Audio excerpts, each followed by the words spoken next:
Hi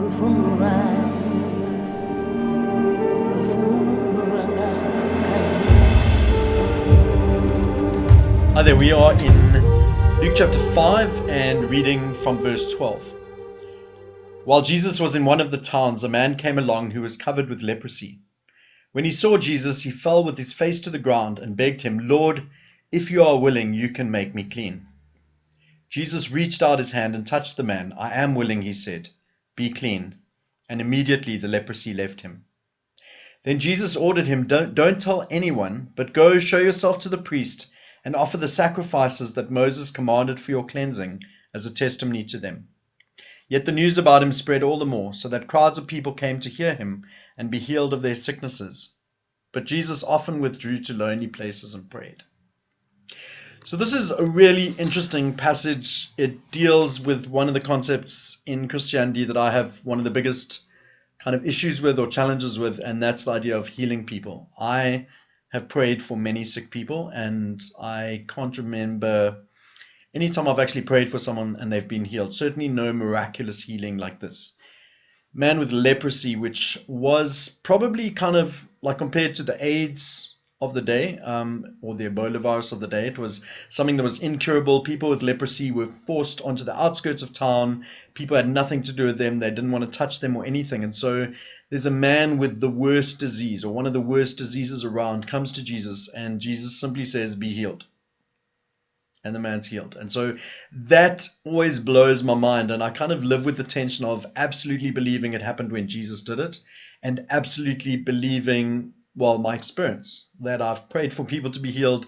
I haven't seen it done. I read verses that say if you've got faith as small as a mountain seed, you can make mountains step into oceans. And I'm like, God, I do not get this one. I don't understand it. It doesn't make me lose my faith.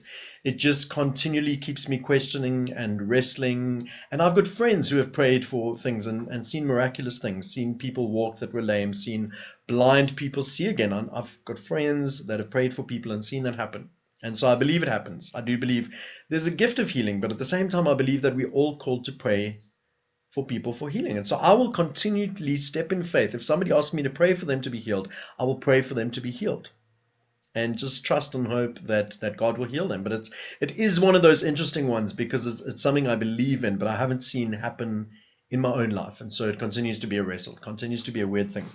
But there's some other things going on in this passage which I think I do have have more kind of immediate relevance for me.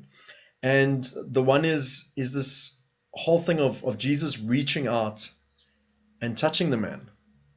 And there's some deep significance there, just in terms of, if we think of society today, if we think of rich and poor, we think of those who are clean in the sense of being accepted and looked at, the popular, the celebrity, all that kind of thing. And you think of those that are marginalized, pushed to the side, the dirty, the less than, the other, all those kind of things.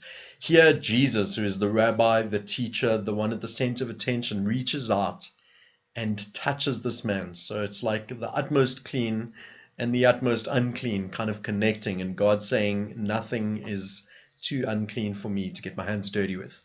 And I think there's so much power in that. I think we've seen so much power around the world. And this is one area where I'm like super stoked with the church, because the church tends to get this right a lot. Where in places of poverty, in places of huge sickness, in places of post-war and mess and breakdown, the church has pitched up.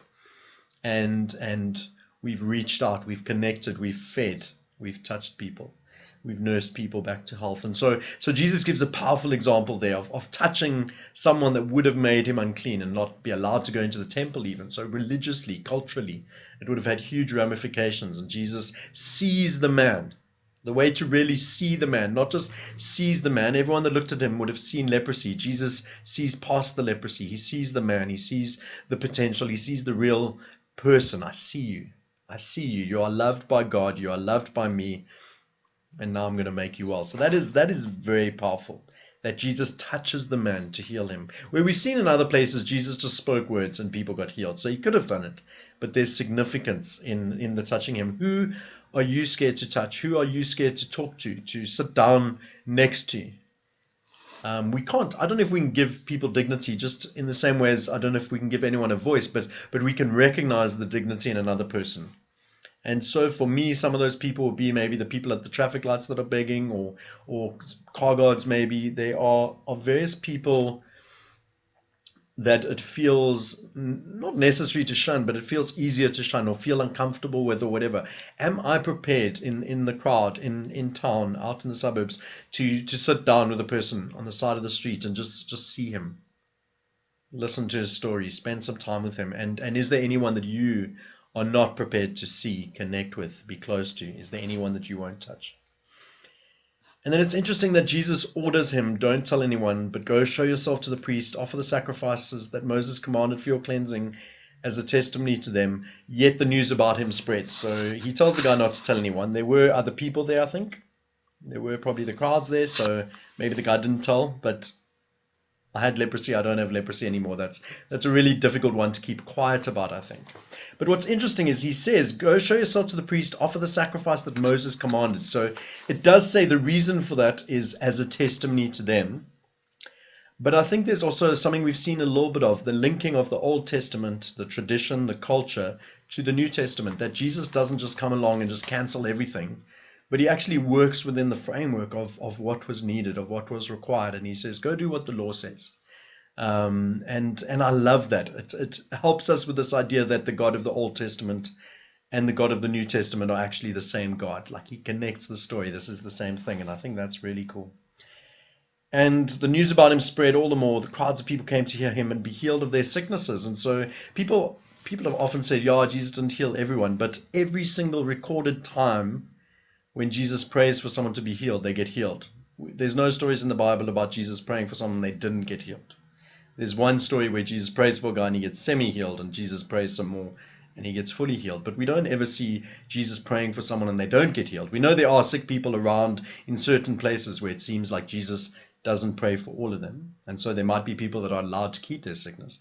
But what's interesting is that every time Jesus prayed for a sick person, the sickness went away. And so that, again, it's a wrestle for me, because certainly many times when I've prayed for sick people, they haven't got better. They've sometimes, or they haven't been healed. They've sometimes got better. They've sometimes got well afterwards. But I've never seen that miraculous, like, praying and healing. But I will continue to pray for people. The Bible says it happens. It happened with Jesus, and I believe that it can happen. And so I'm going to just keep on as a growth of my faith, as a challenge, as this constant wrestling. Like, God, I'm going to be obedient, and I hope that one day there will be a day when you heal someone miraculously. I just know that for me, if I prayed for a blind person and they got healed, I think a lot of that, it would be hard for that not to be about me. Look, I healed a blind person, even though it's about God.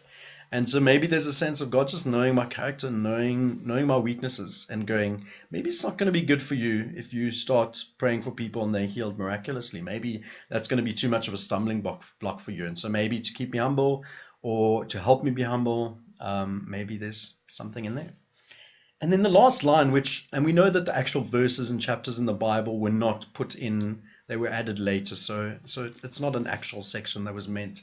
But in the way of who put that in, it's so interesting that there's this whole story, but then it adds this verse, but Jesus often withdrew to lonely places and prayed. And it doesn't really connect to the story in a sense, but it also does in another sense, because we see that when Jesus goes into the desert for 40 days, he got strengthened to be able to start doing his ministry. We see that Jesus scatters throughout his life times of going away from people and really just connecting with God and praying. And it's always that mystery of, if the Son of God, if Jesus had to pray, then surely we have to pray. And that's something I've been challenged about lately, because my prayer life is not doing well. And it's like, well, how can you expect to have God in your life? How can you expect to see God giving you prophetic words for people? How can you expect to see healing if you're not spending time with him, if you're not building your relationship with God? And so this is an encouragement. Jesus often withdrew to lonely places and prayed. How is your prayer life? And I know for me, I need to get onto that. But how is your prayer life doing?